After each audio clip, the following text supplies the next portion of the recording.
The motorsports world is where legends are made, the unthinkable happens, and barriers are broken. One man harnesses the power of an industry every week. This is the General Tire Down and Dirty Show, powered by Polaris Razor, with Jim Beaver. Welcome to this week's General Tire Down and Dirty Show, powered by Polaris Razor. Well, we are getting tuned up. We are getting fired up. We have the Mint 400 upon us. We are 1 week out from the biggest, baddest off-road race on the planet. I will be racing there, and we got a lot to talk about in regards to the Mint 400 coming up today. If you're just joining us, welcome to the show. Thanks to everybody tuning in on Sirius XM Channel 211. That is Dan Patrick Radio. Thanks to everybody for tuning in on the Sports Byline Network, the American Forces Network, as well as Apple Podcasts, Spotify, all those good places you can catch a Down and Dirty Show. Thank you. If you haven't already, smash that subscribe button over there on iTunes or Apple Podcasts. Keep helping us out, showing us the support. But, yes, we got a big show for you guys today. I will be talking Mint 400. Obviously, I'm racing in the race. Yeah, we're going to talk about it a little bit, right? So, to do that, I've got the man behind the Mint 400, Mr. Matt Martelli. He's going to be on the show in hour number 2. And hour number 2, we've also got some NHRA talk. That's right. I was out on site at Phoenix this past weekend for the NHRA, and I was able to catch up with Alexis DeJoria. You know what? She is back behind the wheel of a funny car, and awesome to catch up with her on site out there in Phoenix. We've also got my good friend Steve Torrence. Yes, 2-time Top Fuel champ, Steve Torrence. He's going to be on the show this week as well. But hour number 1, we're bringing the heat.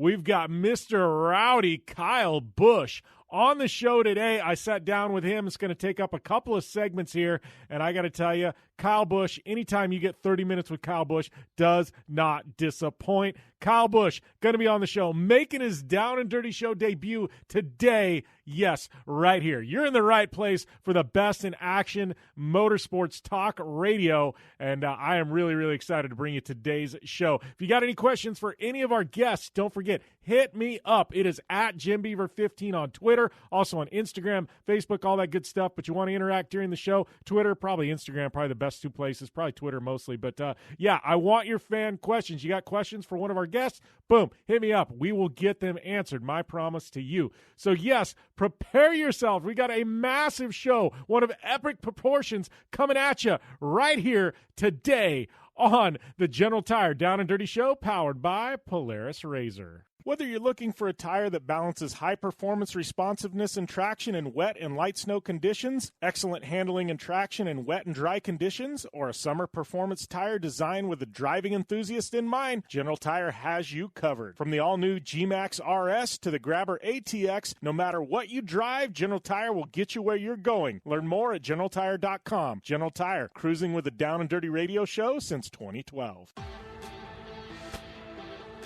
You want extreme performance, reliability, and the most fun you can have on 4 wheels? The Polaris Razor brings it to you. But you don't need to take my word for it. You can take theirs. I'm Tanner Faust, and I choose the Polaris Razor because it's the most fun you can have with a steering wheel. What's up? I'm Ronnie Renner, and I choose Polaris Razor because it's the sickest, most reliable side-by-side on the planet. What's up, everybody? Heavy D from Diesel Brothers. Listen, I'm on Team Razor because it's hands down the best piece of machinery on the planet. I'm RJ Anderson, and I choose Polaris Razor because it's the most fun, most capable machine. Action sports stars, TV personalities, and some of the best race car drivers in the world all choose Polaris Razor because it's the ultimate combination of power, suspension, agility, and fun. Find out more information on the web at PolarisRazor.com or follow at Polaris Razor on Facebook, Instagram, and Twitter, and use the hashtag RazorLife to share your story. Conditions off the pavement are always changing, so why settle for a light bar that just turns on and off? The Rigid Adapt is a revolutionary new light bar that will automatically select from 8 beam patterns that range from a widespread 90-degree flood to a 15-degree spot based on your vehicle's speed. Try that with your knockoff light bar. A dash-mounted controller allows the user to toggle between adaptive mode. beam patterns, and RGBW accent lighting. With Adapt, it's easier than ever to own the night. Looking to have some fun on four wheels? Dirtfish Rally School has you covered. Packing as much adrenaline and adventure as you can handle into high-performance all-wheel drive and rear-wheel drive Subaru rally cars is where the fun begins at Dirtfish. Just 30 minutes outside of Seattle in Snoqualmie, you'll get a chance to train up to 3 full days with some of the country's best instructors and be put through the high-octane rush of rally on mud, dirt, and tarmac. Get started today and call 425-888-7715 or visit us online at dirtfish.com and use code 911 for a 15% discount. When looking for a new wheel for your off-road vehicle, car, truck, or UTV, the choice is easy. You choose what the pros use. Rob McCachran, Keegan Kincaid, and myself, Jim Beaver, all exclusively use Vision Wheel, whether we're dominating Baja, taking the cup at Crandon, or shredding UTVs. Vision Wheel's trend-setting designs and durability will set you apart from the competition and your friends. Check out visionwheel.com or at Vision Wheel on social media to learn more. Like what you hear? Catch all the back episodes of the Down and Dirty Radio Show on Apple Podcast, and be sure to rate, review, and subscribe. Welcome back to the General Tire Down and Dirty Show, powered by Polaris Razor. Jim Beaver here, getting things started. Don't forget, we got Kyle Busch coming up here in hour number 1. He'll be in, kicking things off in our next segment. In hour number 2, we got Steve Torrence and Alexis DeJoria, also Matt Martelli with the Mint 400. So stacked show today, but once in a while something a little bit crazy on my end happens, which was the case this past week. What am I talking about? Just a little bit ago on my way to the studio here. I actually witnessed a shooting. And it's kind of crazy, and it's one of those things. I guess we got to talk about it, right? I'm a radio personality. We got to talk about what's going on, but just crazy. You never, all the respect in the world to police officers, you never realize, what they go through on a daily basis. And obviously, this is not an everyday occurrence, but I saw literally there was a dually truck took off the front of an officer's car. And then officer went up and approached the car, and basically the guy there was a little bit of an altercation where the guy slammed the door on the officer. Officer tried to bust the window out, and the guy that was driving the car he wouldn't open up, and then he took off and he started to drive away. And so the officer tried to shoot out the tires of the truck. And anyways, that officer's car obviously was damaged because the truck had hit the officer's car. So 2 other officers went in pursuit of the suspect. And I witnessed this whole thing. And it's actually kind of a crazy thing to actually see. You watch police shows on TV. We all see the Hollywood stuff, right? But to actually see an officer fire his firearm, I mean, there's actually officers that go an entire career and never fire one bullet. And I think, what we see on TV and stuff has kind of made us immune to what actually happens in the realities of being a police officer, because you watch one of these shows and, man, they're firing guns all the time, right, on TV. But real police work isn't like that, and I actually witnessed an officer, and he did it rightfully so. Like, he had every right to do it. I wouldn't have waited as long as he did. And there's a whole lot more to this story, right? But I'm just kind of giving you the abbreviated version. You don't want me to draw 10 minutes of radio talking about this, but it's kind of crazy. It actually, and my daughter was in the truck with me, and kind of shook her up a little bit. And it was kind of an intense scene. And props to all of our police officers, all our first responders in general, but all of our men and women in blue that tune into the show, man. Thank you guys for what you do. What I saw today, it's crazy, man. Tip of the cap to all of our law enforcement officers, and I know we do have quite a few of them. I've got my brother-in-law, my uncle, one of my best friends. I mean, I've got a lot of police officers that I'm friends with, and man, tip of the cap to you guys. Thank you for everything you do, because it was a little bit, I don't know. I don't normally have stories like that, right? I mean, I've got crazy stories we tell, but nothing like that. So, yeah, there was that. But I was out at NHRA this past weekend. I went out there with my good friend Steve Torrence. Obviously, you know him and them Capco boys. He's going to be one of our guests on the show this week. Went out there with hung out with Steve Torrence, got some interviews. Obviously, we'll have him, spend some time with Antron Brown. Funny story, though, and a lot of you guys know this now. Mia Chapman, she's been on the show a bit. She's I've come on as her agent and her manager, right? She's Red Bull's youngest female motorsports athlete globally on four wheels.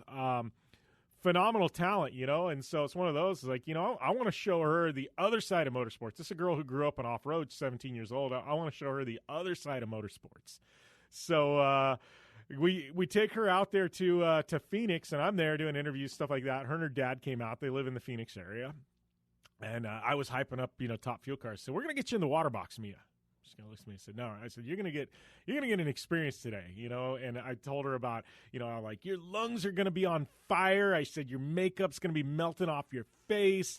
I'm like, it's going to be like somebody punched you in the chest as hard as you possibly could. I said, you got to have earplugs buried in your ears so it doesn't blow out your eardrums. I said, you're going to feel the thunder in your bones. Like, I'm hyping all this up. And she's just looking at me like, you're totally just pulling my leg, right? You're blowing smoke here, Jimmy. So we get down there and we get kind of close. And I think she realized, this is for real. This is for real.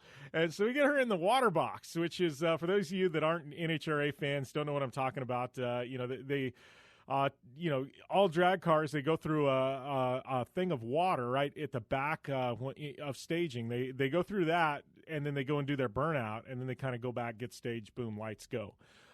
So, we were actually in front. We were right there about 10 feet off the rear tires, these top fuel cars. And Torrance's was actually Billy and Steve, and they were racing against each other. I can't say racing against each other. It was qualifying. But they went, and when they went, that thunder, that hit, that kaboom! I turned around, and she looked at me, and her dad was there, and he was laughing. And Mia looks at me, and we get done, we go back there, and I looked at her, and she goes, you weren't lying. And I was like, no. And she's like, everything you said. She's like, I thought you were totally like lying. She's like, it's for real. And I'm like, you can't even exaggerate a top fuel car. Like, there's no way to even exaggerate it. It's just madness. So I was out there at NHRA in Phoenix, and I was out there on Friday for qualifying and things like that. I had some rain on Saturday, and I wasn't out there for Sunday for the big show, but I love NHRA. Television, and their ratings are actually really good. Television does not do drag racing justice. It's one of those weird motorsports, like, you have to be there. I don't even know how to explain it. I would say ice hockey is very much the same. Ice hockey is like NHRA. You've got to be there. You got to feel it. You got to experience it. Like, ice hockey, you can watch it on TV, and it's exciting. It is nothing like being at the arena in person. NHRA, the exact same way. It is a motorsport for the senses. You see it, you feel it, you touch it. And hockey's the same way. Like, you go into the arena, you hear them, bones cracking against the glass. You feel the cold coming off the ice. You see the speed. Like, to me, there's just so much there. It's a sport for the senses, and NHRA, very, very much the same way. So good times out there at NHRA. A couple other big, heavy notes. I guess we'll probably get into more of them as the day goes on. We've got we got quite a bit of news and notes to hit on today. But do want to give a big shout out to James Hinchcliffe. Obviously, we talked last week. He got a ride for a few races with Andretti Autosport. But my boy Hinch, he is one of the best personalities in all of motorsport. And Hinch now signed a deal with NBC to be a television personality during the IndyCar races that he's not driving. I think this was one of those where immediately he went out of a ride, and now all of us go, well, Hinch will get a TV deal, right? Well, you never know what everybody else has as far as TV deals go and when they lapse and things like that. And Hinch, he is such an amazing personality. He's such a funny guy. If you never listened to his podcast, you definitely need to. But it was so rad to see that James Hinchcliffe got a deal with IndyCar to be a TV personality, because adding him into the booth is just, it's going to be phenomenal. And I'm really excited about that. Other big news coming out of IndyCar, too. It's a big, heavy week for IndyCar news as we kind of gear towards that opening round, though. But Fernando Alonso, he has found a spot for the Indy 500 with McLaren. With the Schmidt Peterson Arrow McLaren, I can't even think, what are they calling it, SPAM spam, but no, he's found himself a ride for the Indy 500. So Alonso will be back in an IndyCar for the Indy 500. I know he's been trying. He was pegged for a seat with Andretti. That didn't work out. But to see Alonso, one of the greatest drivers on the planet, back in an IndyCar for the Indy 500, that is massive. We'll talk a whole lot more about that as we get close to the Indy 500. That was some major, major news. So we are, we're going to take a short break. We come back. It is Kyle Busch right here on the show, here on the General Tire Down and Dirty Show, powered by Polaris RZR.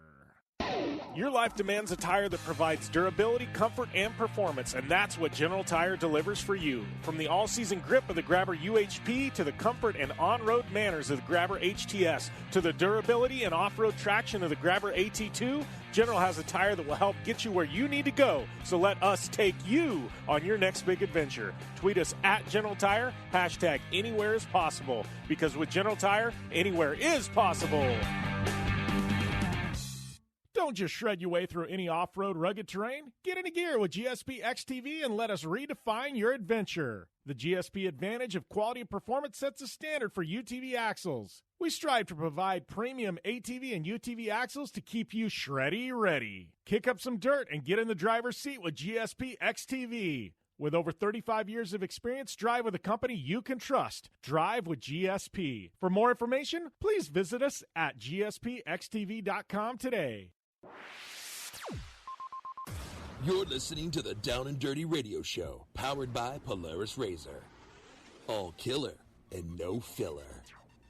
Welcome back to the General Tire Down and Dirty Show, powered by Polaris RZR. I'd like to welcome my next guest, Kyle Busch, to the line. Kyle, man, how's everything going?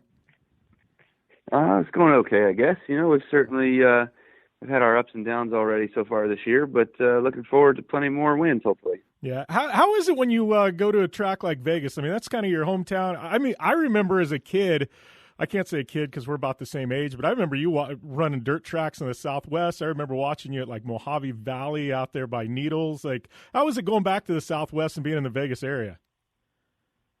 It's good. I enjoy it. The West Coast and being able to go back to Vegas, California, Phoenix, it's kind of home's away from home, I guess, nowadays, being everything's out on the East Coast in North Carolina. But I enjoy it. I like it. Vegas, though, it's everybody's like, oh, how's it like going home and being in front of the hometown crowd and all that sort of stuff? And I'm like, well, it's kind of a destination race for people. They kind of pick Vegas as a race that they want to go to, that they want to see a NASCAR race and have some fun in the city. So you get a lot of out-of-towners there. So, of course, there's family, friends that I guess family is not there, but there's some friends there that, I kind of grew up around and stuff like that come out and cheer us on. So it's always cool. Yeah, I got to tell you, Vegas is probably completely different now. I mean, than when when you kind of grew up there, right? I mean, it's a total different city atmosphere. I mean, it's just you look at Vegas now and 20 years ago, there's no comparison. Yeah, I haven't really been able to spend a whole lot of time out there, but every time I go there, there's kind of something else that's going on or being built, and obviously with the hockey team, the Las Vegas Knights that are now there. That was really cool and really special that they made it all the way to the finals in their first year. That was cool to watch. Now they got the Raiders kind of going to town, so it's really becoming a sports mecca. And when I was living there, growing up there, I was always kind of wondering, why don't we have sports teams here? And my dad was always telling me, well, they're just not big enough. Or just don't, there's not the amount of people there that would support a sports team. And so now I guess that the city's just grown so much. I mean, it's almost valley to mountain throughout the valley, and they're starting to go up the mountains now. Yeah. So here's a question. Obviously now, your home, your family, your business, everything's in Charlotte. How was that transplant, man? I mean, I got to feel like that's home now, even though, you kind of come back to the West Coast. But how was that being a West Coast kid? Because I'm from the West Coast. How was that when you first originally transplanted to the East Coast? That had to been different, man, because it's everything is different on the East Coast. It was definitely different for sure. When you were done racing in Vegas late at night and you're on your way home and about everything's still open, you could stop in the grocery store, the drugstore, you could go to In-N-Out Burger, you can find some food places that are open on the way home, whatever it needs to be. And then when you're out on the East Coast, and sometimes you're out late at night or doing something, whatever it might be, and you're heading home and it's like everything's closed. There's not anything open. So you definitely got to look at what time things are open till versus Vegas. Everything's always open, So that's definitely a shell shock. But other than that, living in Vegas, being a part of, the town there, and never really did a whole lot of stuff down on the Strip. So that was always kind of a different, there's a life away from the life, there's a town, there's a community, there's all kinds of stuff that's within Vegas that isn't necessarily always the Strip. So that's kind of how it is in North Carolina for me, where, there's always like a downtown, whether you live in Charlotte or Cincinnati or Nashville or something like that. There's always a downtown, but there's still the community outside of that. Yeah, it's kind of the place you go when you got people in town, you want to show them something, but nobody that actually lives there ever really goes there, right? Yeah, exactly. That's true for sure. Yeah. So we do have to talk a little bit about Vegas, man. And I guess the big story coming out of Vegas, I don't think was the Cup race at all. I think Twitter blew up, and it had to do with the truck race, man. Talk a little bit about this bounty. I know Kevin Harvick threw some money out there. All of a sudden, I think another $50,000 got popped in there by Ganderson. All of a sudden, we got a $100,000 bounty on your head, man. I mean, kind of take us through this, because I know trucks is something you're passionate about. You've got your team there, but how you feeling about this number being put on you? I mean, it is what it is. It's all right.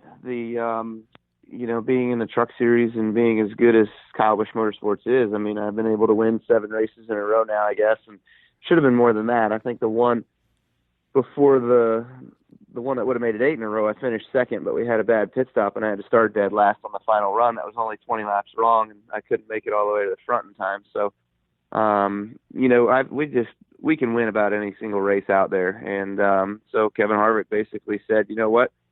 All these Cup guys that are sitting on their couches and watching me race and saying that I'm cherry picking races, and they're not supporting the fact that I'm out there in my own stuff and doing good things for the series and for NASCAR. He's like, look, put your money where your mouth is, kids. Like, get out there and go and try to beat them then if you think that it's so easy.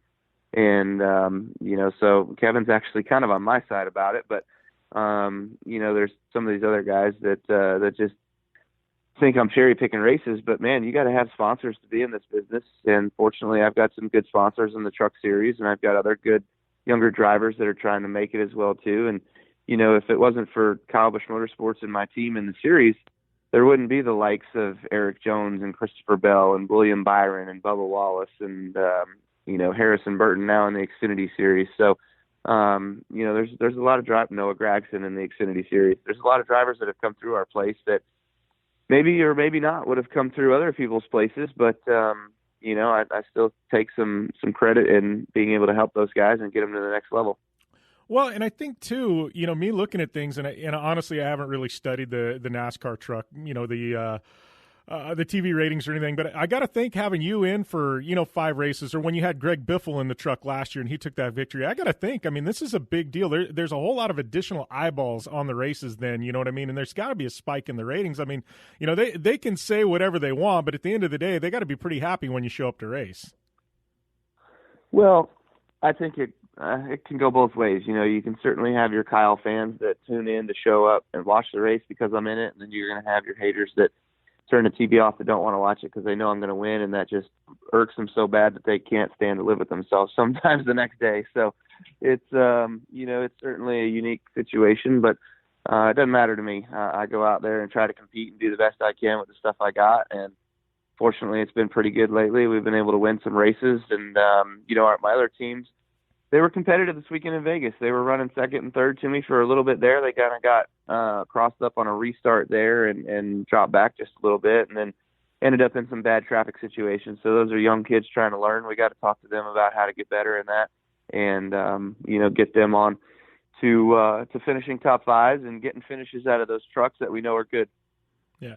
Well, let's talk about the Cup race there, too, because how do you approach a race like that where all of a sudden, there's weather delays, there's all kinds of stuff, there's whatever the heck, happened with NASCAR, and you think you're starting in the front, all of a sudden you're starting in the back, man. How does that affect the game plan? I mean, I gotta think it's really got to kind of throw things out the window, and you've got a fast car, and all of a sudden you're going to have to pick your way through traffic over, 400 miles. I mean, how does your approach change on a weekend like that when, a wrench is kind of thrown in the plans?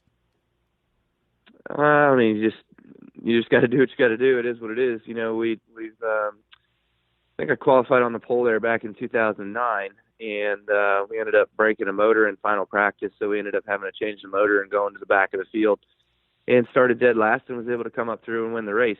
So this time around was way different situation where we had some body mods made where we were filling some areas of some Bondo with the nose piece and where it connects to the front fenders. You have to connect a metal piece of the car to a fiberglass piece of the car, and I guess they didn't like the way our Bondo was, so we had to keep changing that throughout the weekend to make them happy. And unfortunately, they put us to the back for it. So we started dead last, and we just didn't have a very good car overall the whole weekend. When we were in final practice, we were only 15th quick, and car wasn't driving very good, and it kind of looked the same way in the race. We were only 15th quick in the race, and running around, 8th to 12th much of the day and kind of struggling along. And then there towards the end, we had a late restart, and everybody just goes crazy on late restarts anyways. And we got spun sideways on the front stretch, but was able to save it and keep it going straight. But they docked us a couple spots for that. So rough day, definitely just not what we needed at all to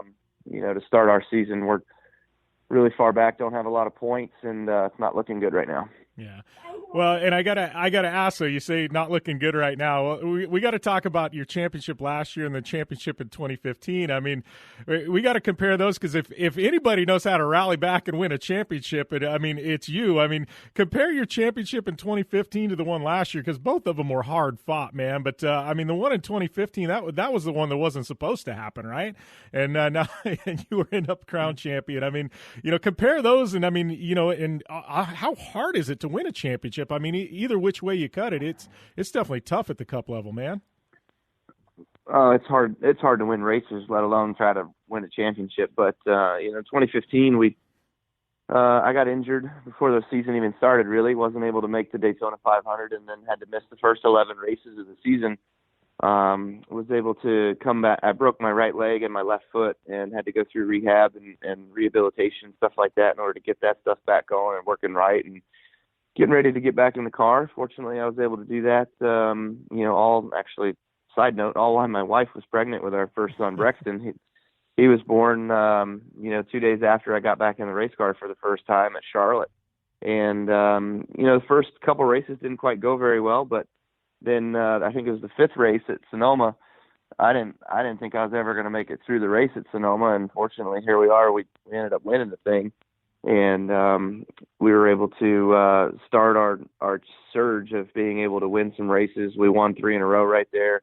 Got ourselves in a good spot points-wise for, making the top 30 in points before the playoffs started. So that gave us eligibility to be in the playoffs. And then we made it through each round of the playoffs and to Homestead, and we won the thing, So it was kind of weird. We went through a dry spell, though, from Indy, which was, I guess, August all the way through to Homestead. So people kind of discounted us not really having a shot for the championship. And same exact thing happened last year in 19, where our last race win for the regular season was late June or something like that. And we didn't win again through the summer and fall stretch until we got all the way to Homestead, and we were able to capitalize there and win again. So people kind of discredit us that we weren't going to be capable enough of winning a championship. But you know what? We showed up when it mattered most, and we did what we needed to do. So just real proud of the effort that my team has done. I've had Adam Stevens on board since 2015, and, we've won 2 championships together. We've won 40-something races together, so it's been pretty awesome. Hopefully we can keep that roll going. We just got to get back on track here this year. And we'll be back with more with Kyle Busch after this here on the General Tire Down and Dirty Show, powered by Polaris Razor. I'm Polaris rider Jim Beaver. I race trophy trucks professionally, host a Down and Dirty radio show, and also travel the country announcing motorsports events. I've seen it all, and trust me, I've done most of it, so when it comes time to relax on the weekend, nothing is better than taking time with my family in our Razor vehicles. They've got the reliability I need to just pick up and go explore the desert, dunes, or trail, and have the capability to attack even the harshest terrain. If you're looking for some of the most reliable and safest, and hands down most capable off-road machines in the world, look no further than Polaris and their award-winning lineup of Razor vehicles. Whether you want your daughter to experience off-road driving for the first time in a Razor 170 like me, take the entire family out in a Razor XP4 1000 on the weekend, or shred the desert and dunes in the all-new Razor XP 1000 Fox Edition, Polaris has you handled. Take my advice and join me and some of the best drivers in the world by driving a Polaris Razor. Check out the full Polaris Razor lineup at Polaris.com or follow them on Facebook, Instagram, and Twitter at Polaris Razor. Your life demands a tire that provides durability, comfort, and performance, and that's what General Tire delivers for you. From the all-season grip of the Grabber UHP to the comfort and on-road manners of the Grabber HTS to the durability and off-road traction of the Grabber AT2, General has a tire that will help get you where you need to go. So let us take you on your next big adventure. Tweet us at General Tire, hashtag anywhere is possible, because with General Tire, anywhere is possible.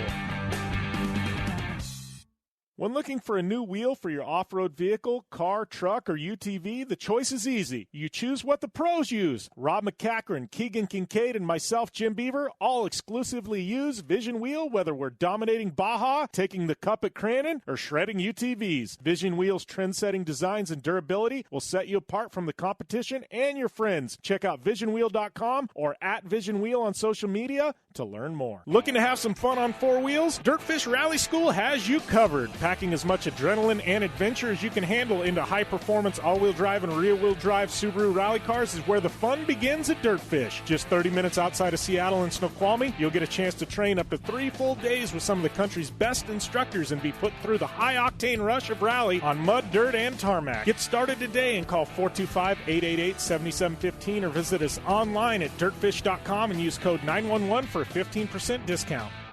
Life is all about sound, the sound of sports, the sound at the racetrack, and the sound of your vehicle.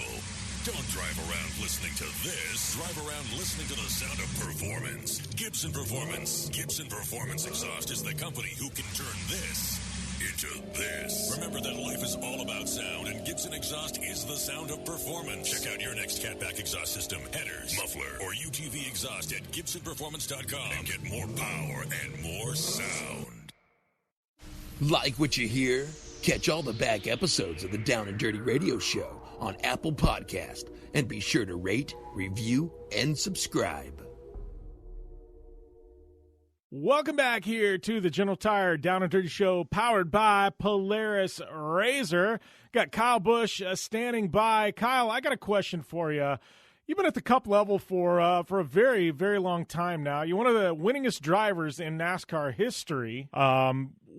What's the biggest changes you've seen, Kyle? I mean, in the sport as a whole, especially in the last decade, man. I feel like it's completely different now. I mean, obviously we've got, the playoffs and we've got stage racing and all this other stuff, but I mean, just a competitive aspect in a business aspect and finding sponsors and things like that. I mean, what's the biggest changes and the biggest shift we've seen so far at that level? Because I mean, we went from having, you'd have a sponsor, all season long to now, you got sponsors that are in these, 5-10 race blocks and things like that. I mean, how has everything shifted? I mean, I feel like it's just a massive change over the last 10 years.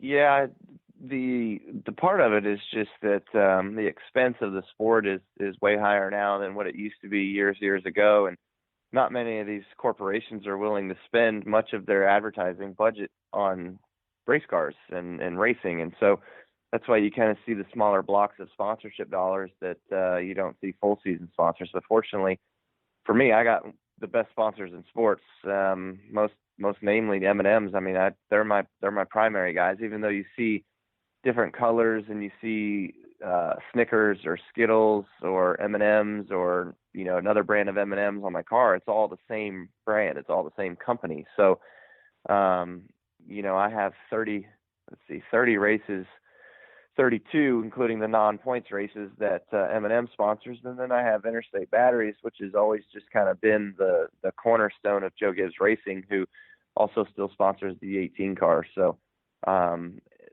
Interstate's been there for 27 years now and on the 18 car, and Mars has been there since I've been there in 2008. And, it's really cool to have our group the way that we do. But, some of the big changes that we've seen in the sport is just inflation, obviously. People, whether it's the drivers or whether it's the crew members, the crew chiefs, everybody's making more money now than what they used to. I heard numbers of back in the mid 90s where teams were running off of $3, $4, $5 million bucks. And that's because the drivers weren't making a ton of money. Crew chiefs weren't making a ton of money. Crew guys weren't making a ton of money. The parts to buy the cars weren't as expensive, so the cars were cheaper and all that sort of stuff. And nowadays, budgets to run a race team are somewhere between $25 and $30 million. So it's crazy the way that everything's inflated so big. And that's namely why you're seeing sponsors that aren't doing whole seasons. Yeah. Well, all that being said, I mean, obviously you've been really, active in the business aspect. You've got your own team now, and you started out, Rowdy Energy. I mean, it's part of that, I got a feeling, at some point, you've got things like Rowdy Energy when it becomes, financially, successful, then you can kind of self-fund certain things to a point, right? Yes and no. I mean, to me, the Rowdy Energy thing is, I've got my Rowdy Energy drink. Some people have said, "What's Rowdy Energy?" And I'm like, come on, it's not that hard. Anyways, I started that just because I feel like I wouldn't call myself an energy drink connoisseur by trade, but I drink an energy drink a day, and I'm kind of getting into my Tom Brady years, and I felt as though I wanted to start drinking something that was a little bit better for you, a little bit more natural. And so we have all natural ingredients and natural sugars and things like that. One of them is actually a sugar-free drink, and so it's sweetened with fruit sweetener, just fruit sugars and stuff like that. So it's all natural, but anyways, the concept behind that is people are like, well, you're making tons of money. You're a sports guy, blah, blah, blah. You don't need any more money. Yeah, sure. You're right. I don't. I'm not doing this for making money. I'm doing this for something that I enjoy drinking and that other consumers would enjoy drinking. That's a healthier choice that's out there for them to be able to choose to buy to, sustain their energy needs while also doing something healthier for their body. So, that's where this has all kind of come from and what it stems off of. And, the long-term play, whether or not I do sponsorships down the road or whatever, that's to be seen. But, right now I'm spending, millions of dollars of my own money to put this out there to get it going. It's definitely not a money maker, and everybody's already asking me to do sponsorships. I'm like, people, you don't understand. This is my own money right now. Yeah. Like, it would basically be like me taking my wallet out and just giving you money to sponsor and putting this name on there. Like, that would be brand recognition, not sponsorship. But maybe one day we'll get to that point. It's certainly an interesting model on how this whole drink business works. It's very challenging. All the big dogs seem to have a David versus Goliath mentality where they kind of hold out spots and buy up shelf space and things like that to keep the little guys out. So we got to work really hard where we're at right now, and hopefully we can do so, get into some stores later on this year, and especially the start of next year. People can find this stuff a lot easier. Yeah. Well, only a couple questions left here, but do have to ask you a little bit about eNASCAR. I know I'm a franchised owner, and that's kind of how we got connected through iRacing, but you've kind of stepped in there with JGR and their program. How important do you think eNASCAR is and sim racing is to the sport of NASCAR? I mean, we've got these kids that are super talented now in their teenage years, some of them competing for, hundreds of thousands of dollars, you know what I mean? And it makes kind of NASCAR racing, accessible to anybody. I mean, what's your take on this whole sim racing and eNASCAR thing, Kyle? I think it's quite interesting, with last year it kind of starting, and this year it's really kind of taken off. There's a lot more viewer around it. There's a lot more hype around it. I know many of the other drivers as well have been getting involved and starting their own teams and stuff like that. So I think that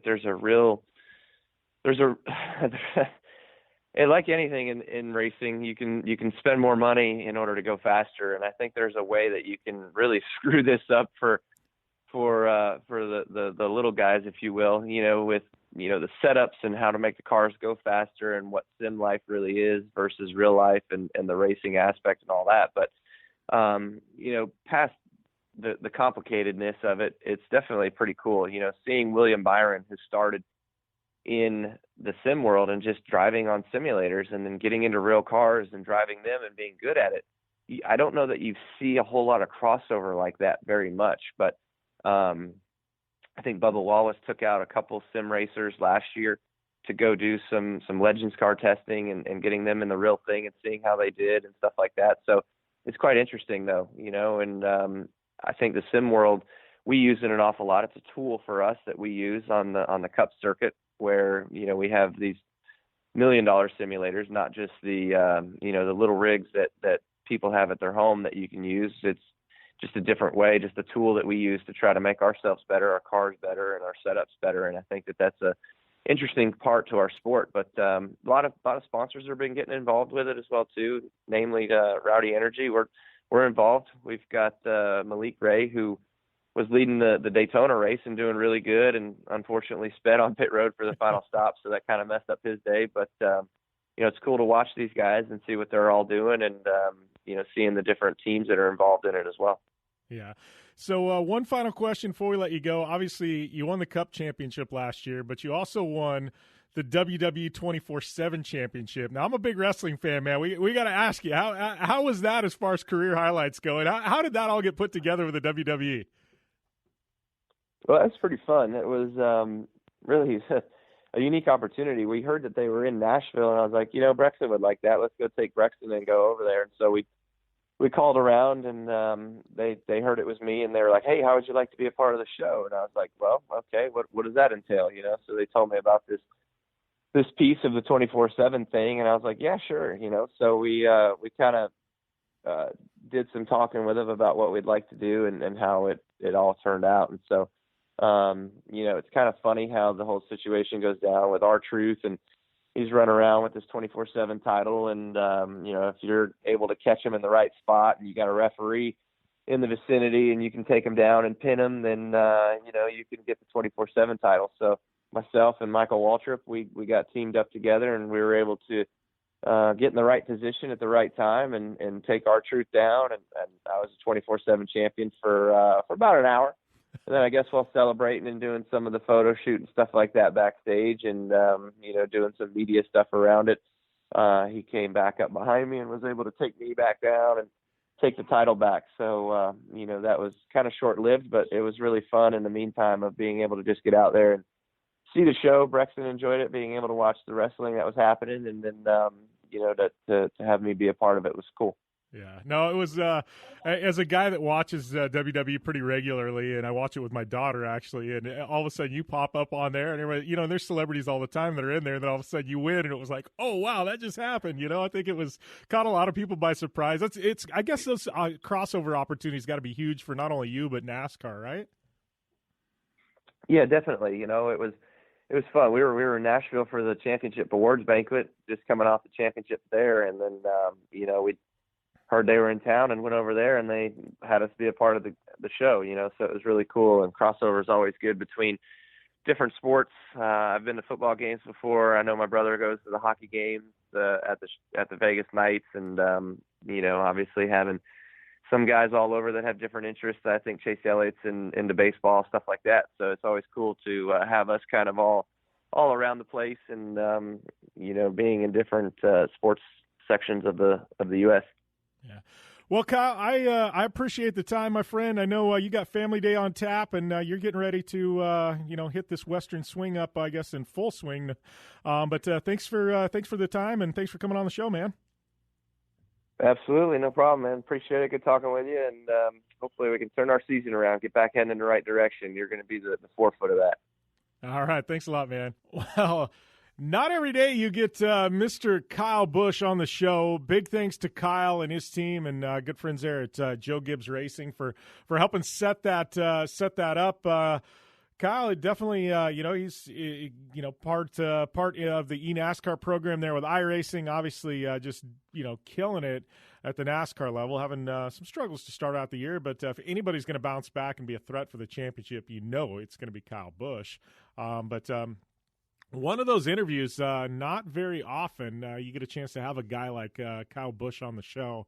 Very, very thankful for that, and you start looking at his career arc, and he's a guy who'll drive anything, loves being behind the wheel of race cars, but he's parlayed that into, even at a young age, becoming a team owner and putting together programs for younger drivers, and now he's entrepreneur, business model. He's got businesses. It's really, really amazing to see what he's been able to accomplish, not only in his NASCAR career, but as a motorsports businessman in general.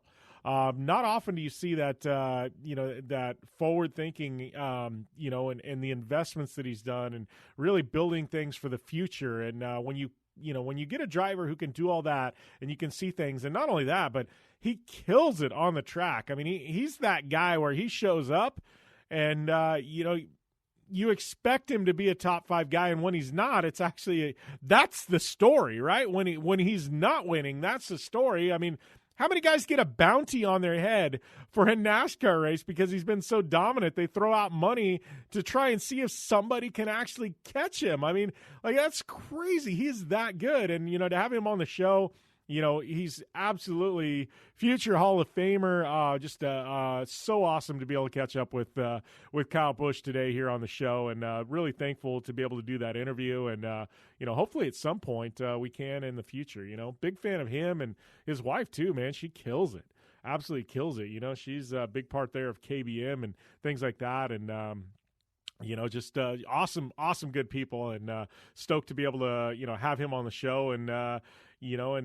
Just talk for a while. So good stuff. So we are going to take a short commercial break here on the show.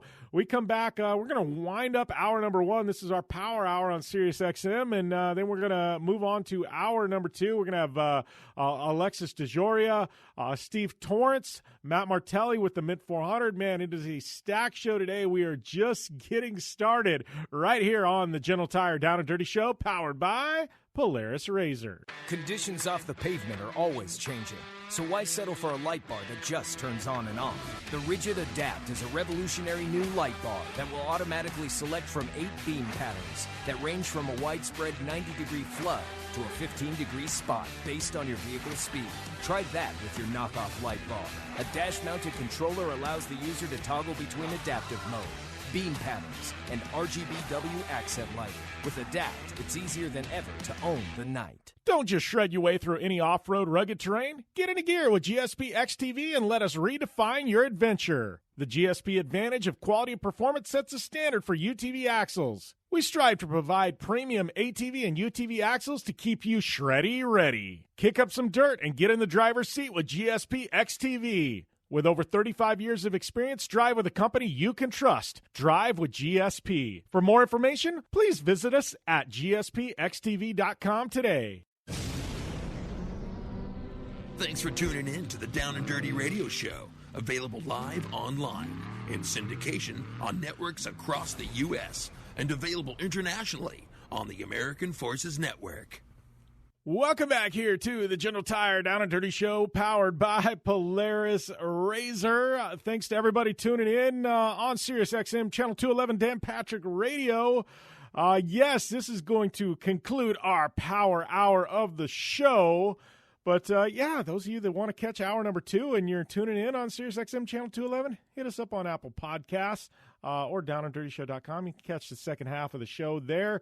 I don't know. Bunch of other places as well. Those of you tuning in on the Sports Byline Network and the American Forces Network and all our local affiliates, you know what? You guys are in store for hour number 2. That is right. We're not going anywhere. We got a lot coming up. Alexis DeJoria. We got Steve Torrence. We've got Matt Martelli talking Mint 400, and we got news. Maybe we'll do some fan questions, some Q&As. Hit me up at JimBeaver15, and we will definitely get those questions all answered in hour number 2. But I just got to reflect back, man. Kyle Busch on the show, and we That's a bucket list one for me. It's a bucket list interview right there. Not often you get Kyle Busch on the show, and I'm kind of stoked on that, you know. And not only that, I'm stoked. This is a good show. It's a good week. We got to talk a little bit about Mid 400. We'll talk that coming up out of the break. We've got Matt Martelli on too, but MMA fighters, man. Cowboy Cerrone is going off-road racing. Oh wow, you want to talk about a wild card, man?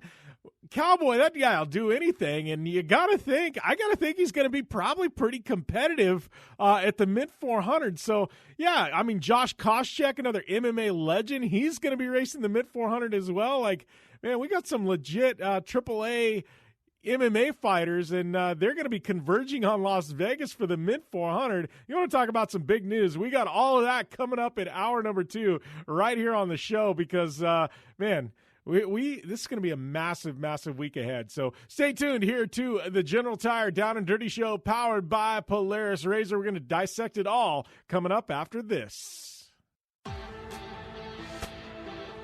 You want extreme performance, reliability, and the most fun you can have on 4 wheels? The Polaris Razor brings it to you. But you don't need to take my word for it. You can take theirs. I'm Tanner Faust, and I choose the Polaris Razor because it's the most fun you can have with a steering wheel. What's up? I'm Ronnie Renner, and I choose Polaris Razor because it's the sickest, most reliable side-by-side on the planet. What's up, everybody? Heavy D from Diesel Brothers. Listen, I'm on Team Razor because it's hands down the best piece of machinery on the planet.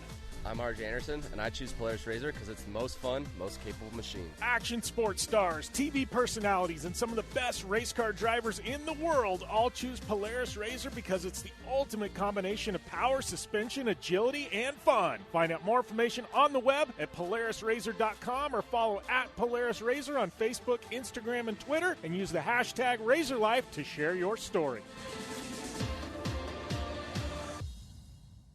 For 100 years, General Tire has provided tires for your lifestyle, your adventure, your anywhere. Born from competition, the Grabber tire offers the durability and off-road traction you demand in a tire. We put these tires to the test in the harshest off-road racing conditions to give you a tire that will make your anywhere possible. So let us take you on your next big adventure. Tweet us photos at General Tire, hashtag anywhere is possible. Because with General Tire, anywhere is possible. When looking for a new wheel for your off-road vehicle, car, truck, or UTV, the choice is easy. You choose what the pros use. Rob McCachran, Keegan Kincaid, and myself, Jim Beaver, all exclusively use Vision Wheel, whether we're dominating Baja, taking the cup at Crandon, or shredding UTVs. Vision Wheel's trend-setting designs and durability will set you apart from the competition and your friends. Check out VisionWheel.com or at Vision Wheel on social media to learn more.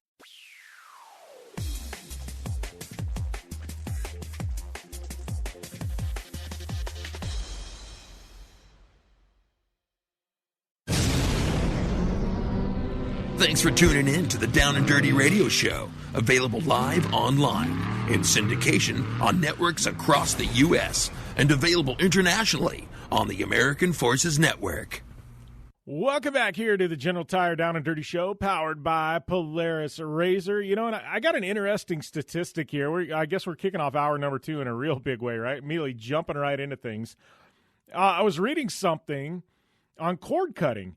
And to be truthfully, last week I actually cut the cord on my TV service. DirecTV sent me a $233 bill. I whacked it and said, no, this is a bunch of crap. No more. Come get your stuff. Switch to Hulu with live TV. I can still get 99% of my motorsports, and life is definitely going to be good. So I started looking into things. I'm like, how many people are out there like me? They're frustrated, pissed off. You know, obviously live streaming's become huge in motorsports.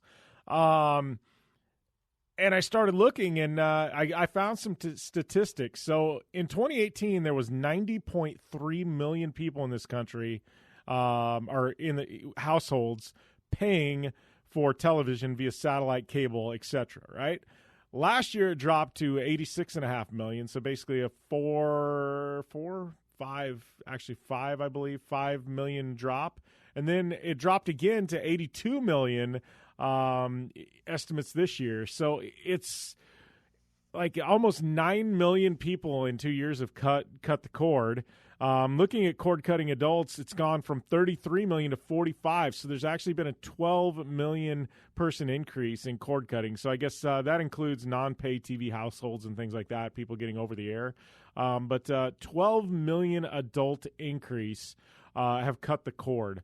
So, like, you're seeing this convergence where, you've got non-pay TV and pay TV, and it looks like about 2024 it's actually going to become even, where you've got the same amount of people in this country with paid TV services versus live stream services and things like that, Hulu, Netflix, things like that. So I don't know. It's one of those where it kind of hit me. I've started consuming my motorsports differently. Things like Supercross I now watch on an app.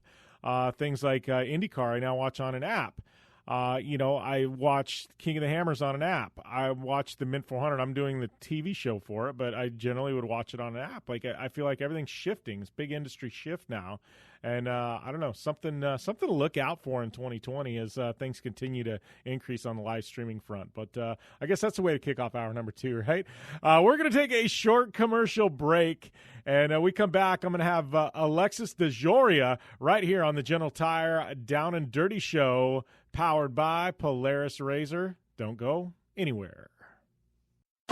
I'm Polaris rider Jim Beaver. I race trophy trucks professionally, host a Down and Dirty radio show, and also travel the country announcing motorsports events. I've seen it all, and trust me, I've done most of it, so when it comes time to relax on the weekend, nothing is better than taking time with my family in our Razor vehicles. They've got the reliability I need to just pick up and go explore the desert, dunes, or trail, and have the capability to attack even the harshest terrain. If you're looking for some of the most reliable and safest, and hands down most capable off-road machines in the world, look no further than Polaris and their award-winning lineup of Razor vehicles. Whether you want your daughter to experience off-road driving for the first time in a Razor 170 like me, take the entire family out in a Razor XP4 1000 on the weekend, or shred the desert and dunes in the all-new Razor XP 1000 Fox Edition, Polaris has you handled. Take my advice and join me and some of the best drivers in the world by driving a Polaris Razor. Check out the full Polaris Razor lineup at Polaris.com or follow them on Facebook, Instagram, and Twitter at Polaris Razor.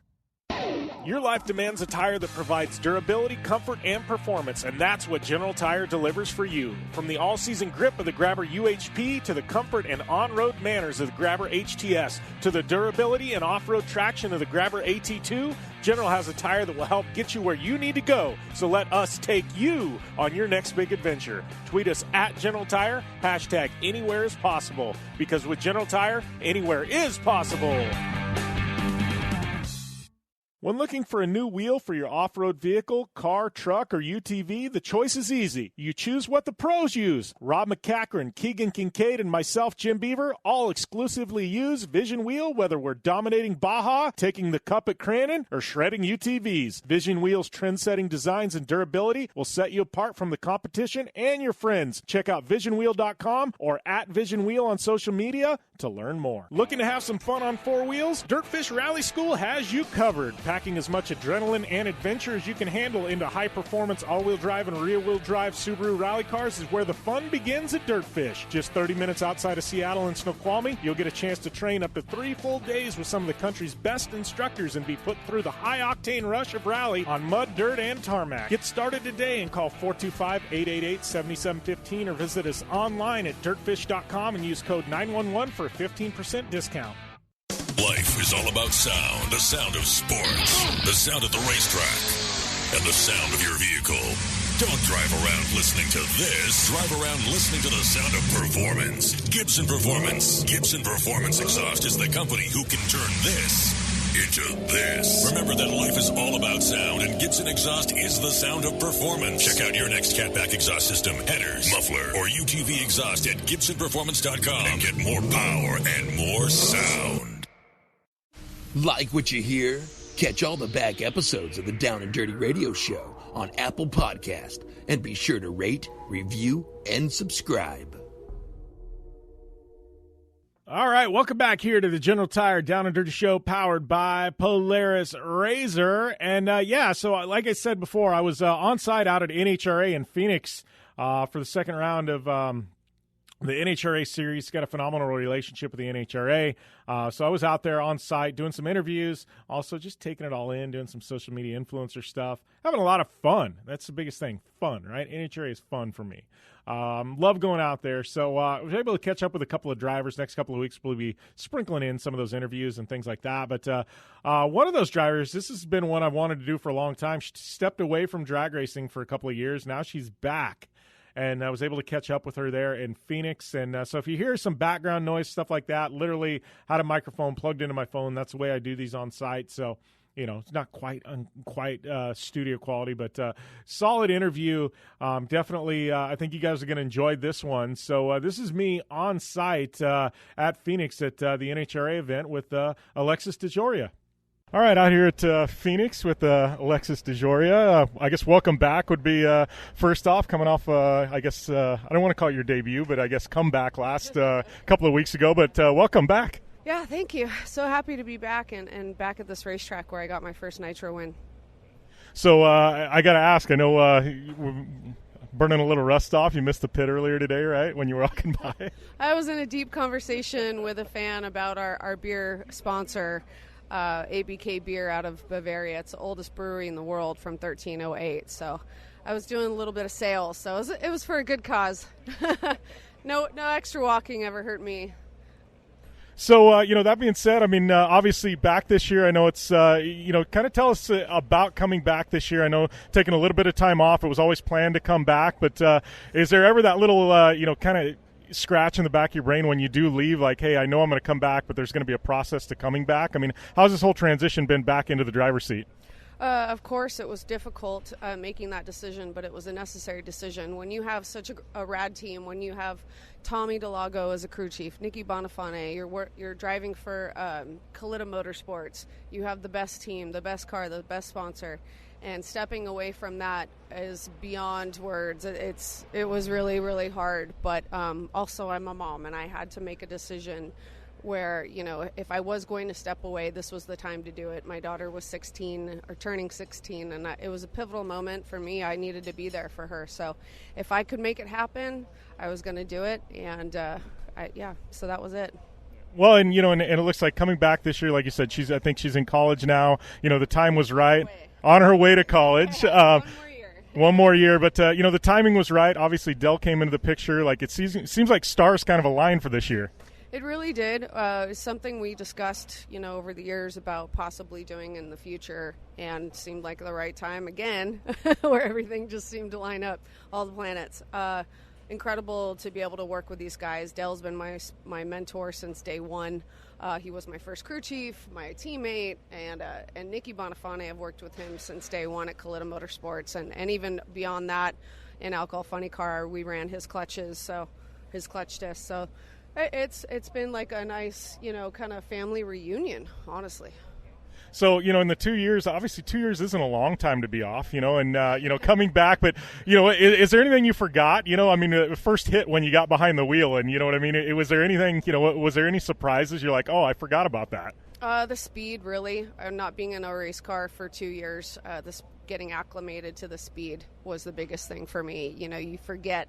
I think doing it consistently, going over 300 miles an hour, 24 weekends out of the year, your brain gets used to it. You slow things down, and, you can pick everything out. But those first couple runs were like, oh, wow, okay, this is why I do this. It was a nice surprise, and, I'm happy to be back in that seat. Well, and going into Pomona, obviously, you knew you were going to be pretty quick. You're going to be competitive this year. I mean, I got to think, the way you guys ran there, that's got to kind of be considered a win, right? I mean, finishing in the top four, you guys had to be pretty excited about that and the prospects for the entire season. Yeah, definitely. We're not new. None of this team is new out here. So, of course, we were going in very charged and competitive. To be able to go to the semifinals was a huge win for us, our first race back. My first race back. These guys never stopped, but my first race back to go to the semis was incredible. But, we're just going to try to build on consistency. We're not the fastest car right now, but we will be. So here's the question. How has the NHRA changed in the 2 years you've been gone? I mean, coming back, obviously Funny Cars is as competitive as it's ever been, but has there been any big changes, in the processes and in the sport and the competition in the past 2 years? I believe they've tried to slow the cars down a little bit, rev limiters and whatnot. It's a little different at the top end. I don't know if it's any safer because they're a little bit harder to drive with that on there because it's starting to spin the tires down track.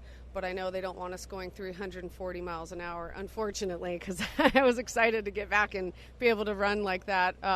There's just a couple teams that have been close to running that or have run that. But so you never know. We keep stepping on it, and the cars keep getting faster no matter what they seem to throw at us. Well, and I know you did an interview with the NHRA, and you kind of talked about, you stepping away. Courtney Force was kind of carrying the torch for women in funny car, and now she's stepped away. You're back. Do you feel any pressure? Because, I know you'd love to deliver that first, championship for women in funny car. It would be huge, but obviously it's stiff competition out here. I've got a lot of great competitors, and it's not an easy feat by any means. If I could be the first one to do it, my God, it would be a dream come true. So how, obviously been off, now you're back. How are you preparing yourself for this long grind? I know here at the start of the season, we've got some breaks in between. Then you hit that summer stretch, and it's like game on every single weekend you're on the road. I mean, is anything you've had to do to kind of get back into the grind of things, of the NHRA grind? I miss the travel. I've been traveling since I was a kid with my dad. He's always been a traveler. He can't stay in one place for very long, so I welcome it. This is what I live for. So what's it going to take to put it on top out here at Phoenix? Oh, man. We don't know. We'll see. Question. Yeah, exactly. Hopefully make 2 good runs today down the track. Tomorrow looks like a washout, unfortunately. But you never know. Weather changes. We're just going to try to make the best runs we can today, get it down the racetrack, and see what happens. Well, I appreciate the interview, Alexis. Good luck this weekend. Thank you. So, yeah, that was Alexis DeJoria there at Phoenix. I got to tell you, it's kind of an interesting concept when you come to funny car because Eric Ander's been phenomenal, in pro stock. You got look at bikes. You got Angel, who has been phenomenal there. We had her on the show, what was it, end of last year, right? You look at Top Fuel, you've had countless amazing female drivers. I mean, Leah Pruitt's there now. You got Brittany Force, but, you want to talk championships. Angel's got them on bikes. You got Erica there on, in pro stock. And you look at Top Fuel, and Brittany Force was able to get one a couple of years ago. You look at funny car, and for some reason, Courtney Force wasn't able to seal the deal. You've got Alexis. She's been there a while, and I think there's a little bit of a chip on these women's shoulders. Like, hey, we need to get this deal done. We need to make it. We need to make it happen. We sign, seal, deliver this deal. And for some odd reason, it's the weird division that it just hasn't quite happened yet. And I think Alexis could be that person to get over the hump there, but I think she's got a little bit of weight on her shoulders, man. It's an interesting thing when you start talking about NHRA and you start talking about that, because I do feel like it's the one division of the NHRA where women have countless wins. They just haven't been able to get that championship for some reason, and I don't know. It's just kind of a interesting, kind of story beneath the story there. And you got to love NHRA, though, as a whole. You want to talk about a series that has completely embraced everyone, male, female. It doesn't matter. They've brought everybody in, and there's so many stars, that are on the same level. You know what I mean? I think that's what I love is that you look at the NHRA, and they're just looked at as drivers. In NASCAR, it's always been, there's that one female driver that does really well. Danica Patrick, Haley Deegan's now that girl. Even when Danica was doing IndyCar, it was that way. She shows up, and there's a big story there. It's like Danica, the girl, right? NHRA, they don't look at female drivers as girls. They're just drivers. Leah, Brittany Force, Alexis pulls up to the line, Erica, Angel, doesn't matter. You know what I mean? They're just another racer. And I think that's what's rad. That's what's always had me pumped, excited, whatever you want to talk about. Respect the NHRA because they've really, really have been at the forefront of the women's movement in motorsport. And nobody's going to argue that. I think the proof is there. A lot of series can say that. NHRA has done that. And I think, to me, that's a massive, massive deal. And great to see Alexis back. She's definitely one of the personalities that everybody loves. She's got a rich history in the NHRA, obviously stepping away from the sport for the right reasons, absolutely. But I think she's been welcomed back with open arms. And to come out of the gate like she did there in SoCal at the opener and put together the runs that she did, sometimes there's a little bit of rust, and Alexis, absolutely no rust. Obviously, we opened up that interview talking about her rust. It was a funny joke because she literally was engaged in this conversation. All her pit crew was there. I was there. She walked by, didn't even look, just continued to walk by. She walked by. About 100 yards later, she turned around and, oh, crap, I missed my pit. And that was what we were laughing about. You know what I mean? A little bit of rust, as in, like, couldn't find her pit, like rookie mistake stuff. It was a joke. So that she understood where I was going with it, but it was funny. Anyways, good talking to her. Good having her on the show. We are going to take a short commercial break right here on the General Tire Down and Dirty Show, powered by Polaris RZR, and we're keeping at it with drag racing because my boy, Mr. Steve Torrence of them Capco boys, he's on the show next, right here. Don't go anywhere. Conditions off the pavement are always changing, so why settle for a light bar that just turns on and off? The Rigid Adapt is a revolutionary new light bar that will automatically select from 8 beam patterns that range from a widespread 90-degree flood to a 15-degree spot based on your vehicle's speed. Try that with your knockoff light bar. A dash-mounted controller allows the user to toggle between adaptive mode, beam patterns, and RGBW accent lighting. With Adapt, it's easier than ever to own the night. Don't just shred your way through any off-road rugged terrain. Get into gear with GSP XTV and let us redefine your adventure. The GSP advantage of quality and performance sets a standard for UTV axles. We strive to provide premium ATV and UTV axles to keep you shreddy ready. Kick up some dirt and get in the driver's seat with GSP XTV. With over 35 years of experience, drive with a company you can trust. Drive with GSP. For more information, please visit us at gspxtv.com today. Thanks for tuning in to the Down and Dirty Radio Show, available live online, in syndication on networks across the U.S., and available internationally on the American Forces Network.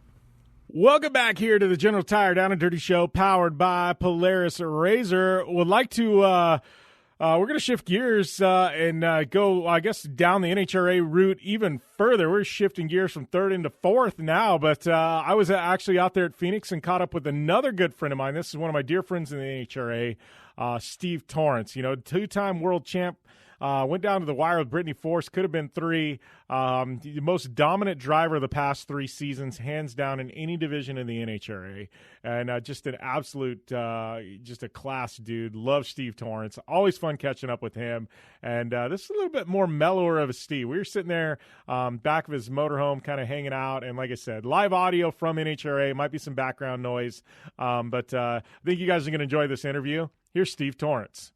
All right, out here at NHRA Phoenix with my brother Steve Torrence. And, Steve, I guess the opening round of the NHRA for you, I think you made the entire Top Fuel field mighty happy a couple of weeks ago by skipping on Pomona. Yeah, I probably did, or at least it's flattering to think that I did. But, the Capco boys, we got some really competitive cars. I hope that we can skip that race and come into Phoenix and get started here and really not miss a beat. But it was unfortunate. We had some things that were keeping us from getting everything resolved, but we missed that one. But we're here swinging. We came out and tested. We left our stuff here, and so I think it's well acclimated to the Phoenix weather. Well, I think my favorite part of that whole thing is the press release that came out was signed from Mama Kay. I said, there's people putting out a press release, and then there's Mama Kay putting her name on a press release. And anytime that happens, I think at an instant it's like, all right, they're serious.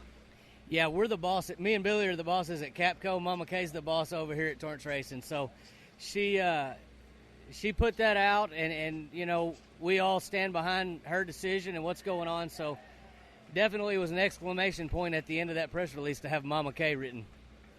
So that being said, you mentioned your dad. I see Billy, he's racing this weekend too, right? We got a couple of Capco cars in action? Yeah, the cool thing is he's the defending event champion, and I won the year before, so we're going to try to come back and keep it 3 in a row with the Torrence team and just see what we can do. But, man, those guys did an unbelievable job last year with the car that they had and him driving. So we need to have him out here. We need to try to help the fields as much as possible and just get some fan support.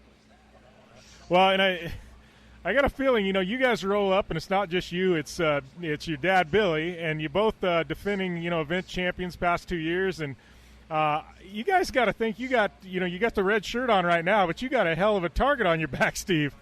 Yeah, I always wear a silver belly hat, but I'm beginning to think I need to switch to black because I am the bad guy out here.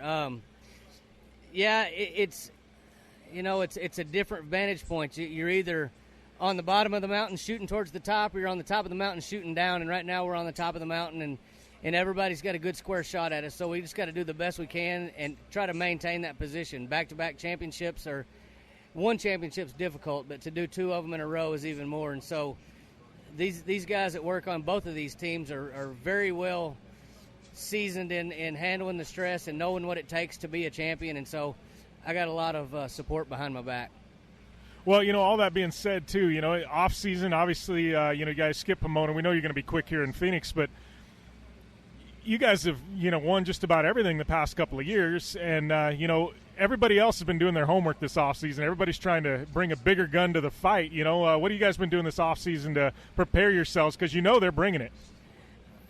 We work all day in and day out to try to keep the competition level at the peak. And, I mean, if you're not making steps forward in both of the fuel classes, you're staying stagnant. These guys will not only pass you up, but they'll pass you up really quickly. So we consistently work on different clutch management systems and things to try to make a little more power. We're all limited to what we can do, but it's just how you finesse it and how you get it to get down that racetrack. And I think that we learned a lot in the test session here in Phoenix a few weeks ago or a month ago now, and I think that given the conditions that we may have on Sunday with the possibility of rain Saturday and then cooler temperature Sunday, I think that the fans are definitely going to get some good head-to-head racing. That's going to be some throwdown times. I mean, I think that you may have 3 or 4 rounds in the 60s.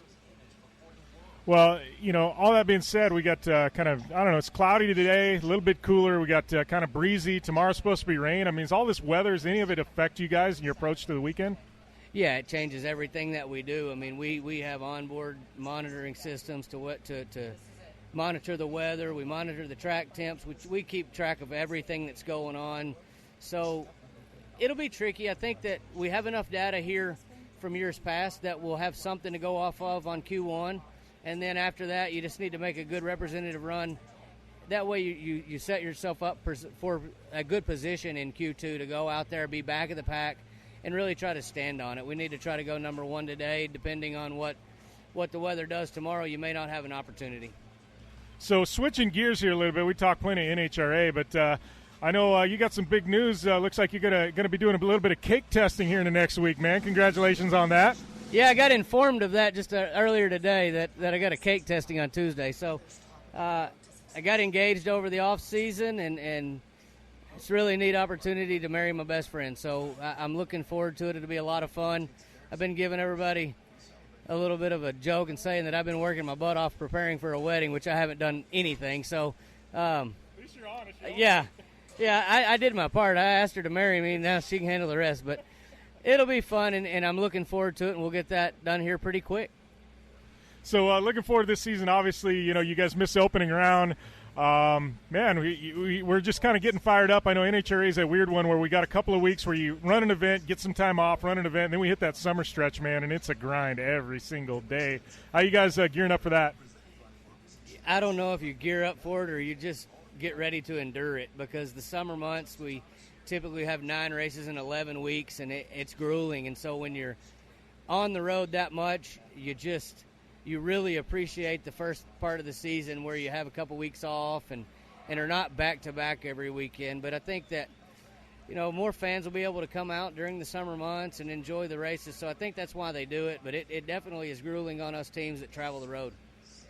Well, and, I think, one thing I've always liked, too, you're telling me you guys are firing on all cylinders there at Capco and Kilgore, too. Yeah, business is doing really well right now. This is typically our slow time of year, but we've been able to stay, fortunately busy throughout the winter months. And it's not cold there. It's cool, but it's wet and muddy. So it's been some difficult working conditions. And all those guys that are working day in and day out to keep us out here, we're ever so grateful for them. And hopefully I can go home with a Wally to just show them a little bit of the love for the support they give us. So the most important question of the day, how the hell was the hunting this winter? Man, the hunting was pretty good. I didn't harvest anything, but I definitely hid out for a few weeks and didn't see anybody. So I enjoyed it. And I think the older you get, you realize that when you do harvest an animal, all the work starts then. So I've kind of diverted my attention from just harvesting animals to watching them. But I enjoyed the time off. We have a place down in South Texas, and we're able to get away. And I think now the phone may actually work, but I still tell everybody it doesn't, and I go there and turn it off and hide. It's funny you say that because we go up a place in northern Arizona, same thing. We've always told everybody for years, and I guess I'm throwing myself under the bus here. But, yeah, there's no cell service, You just turn the thing off and pretend like there's not. Well, there's actually really good cell service. Now there's actually internet up there, with 3G, but we're still telling everybody, no, it don't work out. It doesn't work. It's this phone I have doesn't work. Maybe yours does, but mine doesn't. So, yeah, that's how you get away. And sometimes that's what you need to recharge and just get your batteries back going, because between work, between racing, and just living a hectic schedule, sometimes you just need to get away. So, what's the approach here? You and Billy, you end up lining up against each other, say in one of the opening rounds or something like that. What's the approach here? It's gloves off always with you two, right? There is no different approach with my dad than there is with anybody. I'm here to chop his head off and win the race and talk trash to him all the way home, because unlike the other opponents that we race out here and we go back to being friends, I live across the street, I work with Billy every day, and the trash talk just doesn't go away. So whoever wins has bragging rights until the next time. So if I pair up with BT in the other lane, it's bare knuckles brawl. It's a must-win, right? It's a must-win situation. All right. Thanks a lot, Steve. Always fun having you on the show, brother. Yes, sir. Thank you, guys. Mr. Steve Torrence. Always fun catching up with him. Like I said, one of my dear friends, one of my best friends in the NHRA, him and Antron Brown. Just amazing people. And, we're going to shift gears, though. Mid-400, Matt Martelli up after this here on the General Tire Down and Dirty Show, powered by Polaris RZR. Whether you're looking for a tire that balances high-performance responsiveness and traction in wet and light snow conditions, excellent handling and traction in wet and dry conditions, or a summer performance tire designed with the driving enthusiast in mind, General Tire has you covered. From the all-new G-Max RS to the Grabber ATX, no matter what you drive, General Tire will get you where you're going. Learn more at GeneralTire.com. General Tire, cruising with the Down and Dirty Radio Show since 2012. Looking to have some fun on four wheels? Dirtfish Rally School has you covered. Packing as much adrenaline and adventure as you can handle into high-performance all-wheel drive and rear-wheel drive Subaru rally cars is where the fun begins at Dirtfish. Just 30 minutes outside of Seattle and Snoqualmie, you'll get a chance to train up to 3 full days with some of the country's best instructors and be put through the high-octane rush of rally on mud, dirt, and tarmac. Get started today and call 425-888-7715 or visit us online at dirtfish.com and use code 911 for a 15% discount. You're listening to the Down and Dirty Radio Show, powered by Polaris RZR. All killer and no filler. Welcome back to the General Tire Down and Dirty Show, powered by Polaris RZR. I'd like to welcome my brother Matt Martelli to the line, who is getting ready to head to his new home in Las Vegas for the next couple of weeks. We got the mid-400. We're about 1 week out from that, Matt, and I know you've kind of become like a pseudo-Vegas transplant, I think, at this point, dude.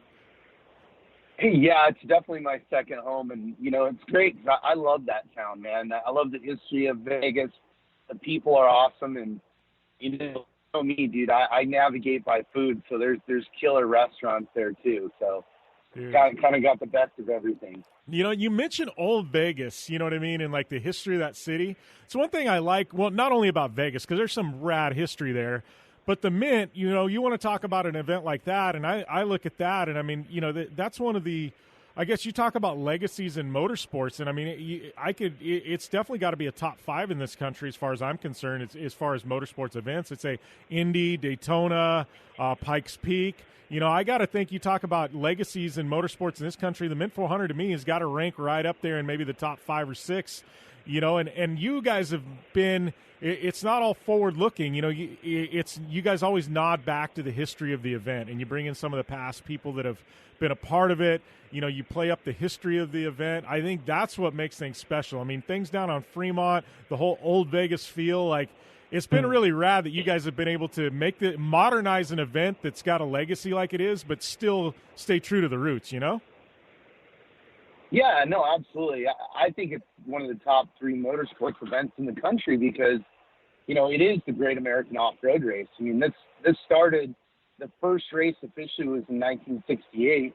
But in 1967, you know, the founders sent 2 buggies from Las Vegas over to Reno as a publicity stunt. And that's what spawned this race. Is that was so successful that, you know, the very next year we were racing pretty much simultaneously with the birth of the Baja 1000.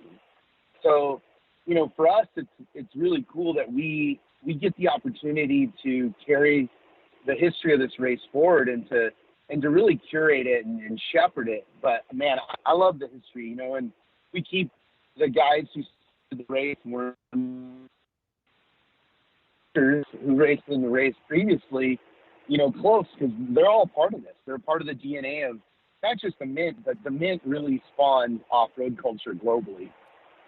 Oh, it definitely did. I mean, you know, you even got the Hollywood ties and things like that. I mean, there's been movies kind of, you know, about the event and around the event. And, I mean, it's just, you know, I know you guys had Bryce Menzies not too long ago on the show, and we were talking about things. But, you know, as an NFL player, retired. He said, well, they go, what are you going to do in retirement? He goes, I want to go to the Mint 400. You know, I like, to me, it's got that feel like people, all these mainstream celebrities, athletes, personalities, you know, they all want to come to the Mint at some point, you know, and it's become a bucket list thing. It's like a rite of passage almost. Yeah, no, that was really cool. And that was Kyle Long who, you know, said that in an interview. And of course our Google alerts blew up and all of our friends started sending us screen grabs of different social media that had picked it up. So we reached out to him, and, you know, he was super stoked. And we actually took him for a ride in Bryce's brand new Mason 4-wheel drive trophy truck. And, you know, he was blown away, as he should be. I mean, that's one of 7 of those trucks that's ever been built. And, you know, it's you know, like I always say, more people have gone outer trucks. So it's a very, very special thing. But, yeah, you know, I think that's one of the cool things about the legacy of the Mint 400 is it's always had actors and athletes and musicians involved in it. And, you know, we want to continue to carry that forward. I mean, because it just helps all of us. Bringing attention to off-road racing benefits the little guys as well because it brings more business into off-road racing in the form of sponsorship support. It brings more fans and more eyeballs. And that's good. It's actually really important to us as we, you know, operate forward and have to fight for our open lands. It gives us some horsepower to turn back on, you know, the government and other people who we have to work with to keep these lands open. So, you know, if we continue to grow and we're high profile, we'll be in good shape. But if we, you know, if we slack, you know, it's going to be a problem. But, you know, fortunately, you know me, dude, we only have one way and it's full throttle. It's, you know, shift it into 4th gear and drop the hammer and let's go. Well, you know, let's go. We're right out a week out. I can't even say a week out at this point because festivities kick off really Wednesday there at the Mint. But, man, I mean, you know, you want to talk about full throttle. The next week ahead is definitely going to be full throttle. I know, you know, things a little bit different. You guys have added some stuff. Obviously, I'm just looking at the schedule, Matt. There's not a day that goes by that there isn't something massive. You start Wednesday with a parade. They're on Fremont. I mean, Thursday there's qualifying. We've got, Thursday evening? We've got, you know, the Pit Crew Challenge. You move into racing on Friday. I mean, Friday and Saturday racing, I know you guys changed those a little bit, but it actually is going to make for longer races, which I think all the racers are going to like, man. It's full throttle all week long, something for everybody every single day, throwing a bunch of kids and youth racing, man. It's a packed week. Yeah, I mean, that was our goal, and is to continue to fill the schedule and include as many racers and fans as we can. So, yeah, you're right. I mean, it starts Wednesday with the parade down Las Vegas Boulevard, which is going to be awesome. We've got Jesse Hughes with his motorcycle. He's going to lead the actual race. Jesse is the lead singer of Eagles of Death Metal, who are going to be playing on Thursday night after the Pit Crew Challenge, a giant free concert. It's going to be awesome. So, he's going to be alongside our Grand Marshal, Bruce Myers, which is, really cool. Bruce is a friend of mine, and, obviously he's known for inventing the Myers Manx and winning the Baja 1000 overall in that vehicle. So he's pretty much the godfather of off-road culture. It's like, when you think about driving down the beach in your buggy with your blonde next to you and your surfboards, he's the one who created that dream. So I'm pretty excited to have him with us. And he's 91 years young. So it's pretty cool that, he's willing to come out and really just party with us. Yeah, well, and you talk Bruce Myers, and I'm not saying the sport of off-road wouldn't have at some point happened. But without Bruce Myers, man, I got to tell you, the landscape, especially in the early years, would have been drastically different. That's rad to have a guy like that back, man. I mean, anybody that's old school off-road or that really loves and cares about the history of the sport, I mean, Bruce Myers, man, he's as legend as they come. Yeah, I mean, he was actually like the legend of the legends. It's really funny because Garner and McLean were really emulating him as they got into. So, that's what's cool about Bruce is Bruce was the original cool guy of off-road. I mean, he really did make it glamorous and cool and, really defined a culture. And, the vehicle that he built really changed everything and was knocked off by hundreds of different companies and still has influence today with vehicles. So, I'm stoked to have him. He was one of our legends on Legends Rally, so I got to know him through that. And just a really cool person with, an amazing, he's had an amazing life. And I'm really glad that we can have him here to show him a little bit of respect and, show him, like, this is the result of this crazy idea that he had as a young man. It's led to this. So it's really fun for us to share that with him. Yeah. Well, let's talk a little bit about the race because, obviously you got Bruce Myers coming in. We've talked about, you got a bunch of MMA fighters coming in. I mean, Josh Koscheck, we got Cowboy Cerrone. Like, this is just the entries. You start looking down, and, I mean, this is a fun cast of characters you guys have assembled for this race, Matt. Yeah, I mean, look, it's cool because that's the Mint. The Mint is very, is really the most serious off-road race there is in terms of competition. There is no other race that gets this level of competition in every class. So let's start there with giving a nod to, the respective champions. Lofton's back to defend his title. He's got a field of just murderers, and this year we have 5 four-wheel drive trucks entered that, really it's going to be a war to see if that platform can prove itself out. And, we're going 400 laps. It's going to be one of the most difficult mints to finish in the last 6 years. So just finishing is going to be a feat in any class. So, there's a wild and diverse character set. And, yeah, like you were alluding to, the 01 celebrity car is, what we're now calling Team BMF because it's Cowboy Cerrone, it's Brian T. City, and it is Jesse Hughes from Eagles of Death Metal. So you got a rock and roller with 2 MMA fighters sandwiched on both sides. That car is it's going to be a blast. So, that one alone is going to be a blast. And then, yeah, like you were saying, Josh Koscheck, former UFC fighter, is racing with us. He is part of the military challenge, which we put together to help raise funds and awareness for our veterans in active duty military. It's a cause that's very close to my brother and I, as we both live very close to Camp Pendleton. We see these guys come back from combat every day, and a lot of people don't realize that we're still in multiple wars, and we've got to really go out of our way to support these guys. I mean, everybody talks about, being American and having pride. Well, this is your opportunity. Get off your ass and donate. 100% of the proceeds go to charities that benefit the Army, Navy, Air Force, Marines, and Coast Guard. It's awesome, man. I know the show, we air on the American Forces Network, and we've got military members from all over the world that are stationed overseas, and they'll hit me up on social media and tell me, that they love this show because they can be, out there doing what they do for our country. And, they get a little bit of taste of off-road and things back home. So I'm sure a lot of our military members are stoked on that. I'm sure they're going to be tuned into the live stream from all over the globe, man. And, talking about that's one of the big things about the Mid-400. The live stream game this year, dude, it's been stepped up. I mean, I think people are going to get one of the best live streams they've ever seen for off-road racing. Oh, definitely. I mean, listen, one thing that we're not afraid to do is to reinvest. And every year we look at, our successes and failures, and we try and grow and make it better. And, this year we're live streaming the Method Race Wheel qualifying.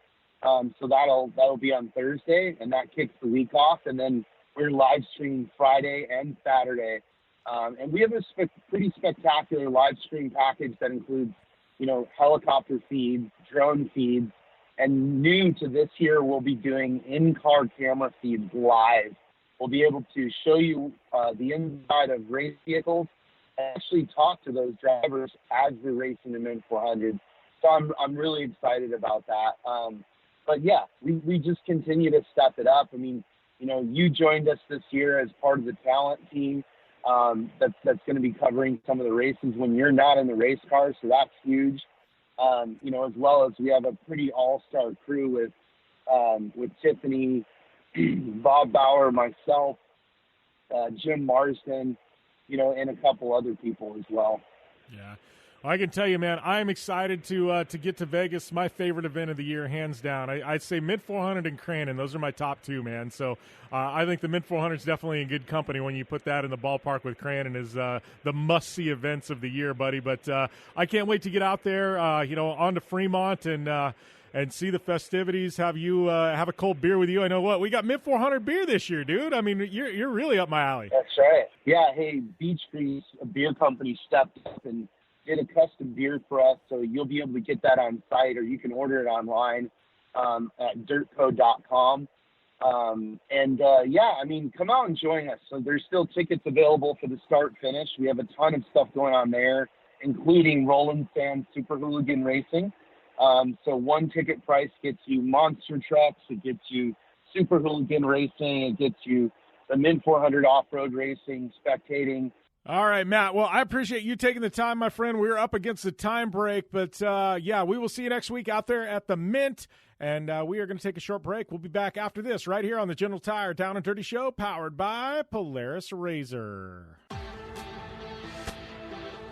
You want extreme performance, reliability, and the most fun you can have on four wheels? The Polaris Razor brings it to you. But you don't need to take my word for it. You can take theirs. I'm Tanner Faust, and I choose the Polaris Razor because it's the most fun you can have with a steering wheel. What's up? I'm Ronnie Renner, and I choose Polaris Razor because it's the sickest, most reliable side-by-side on the planet. What's up, everybody? Heavy D from Diesel Brothers.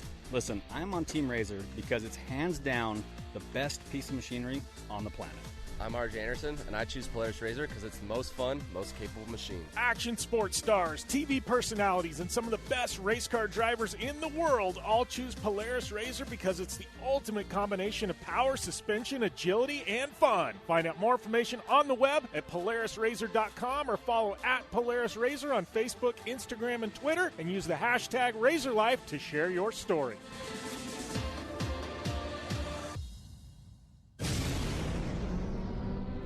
Thanks for tuning in to the Down and Dirty Radio Show, available live online, in syndication on networks across the U.S., and available internationally on the American Forces Network.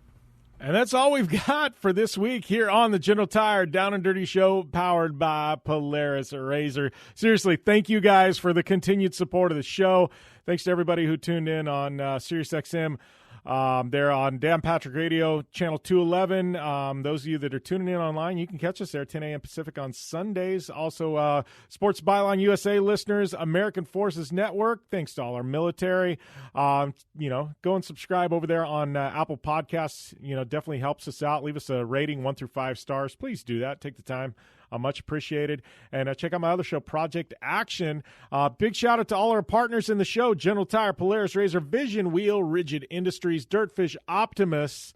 We've got also our good friends there at iRacing, as well as RacingJunk.com.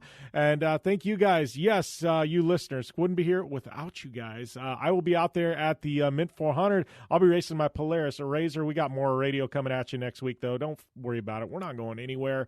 But we've got a special show we'll be doing on Fremont. I'll be doing some autograph signings. So we got a whole lot coming at you. It's at Jim Beaver 15 on social media. You want a discount at Dirtfish, it's Down Dirty DF. That'll get you 15% off at Dirtfish Rally School.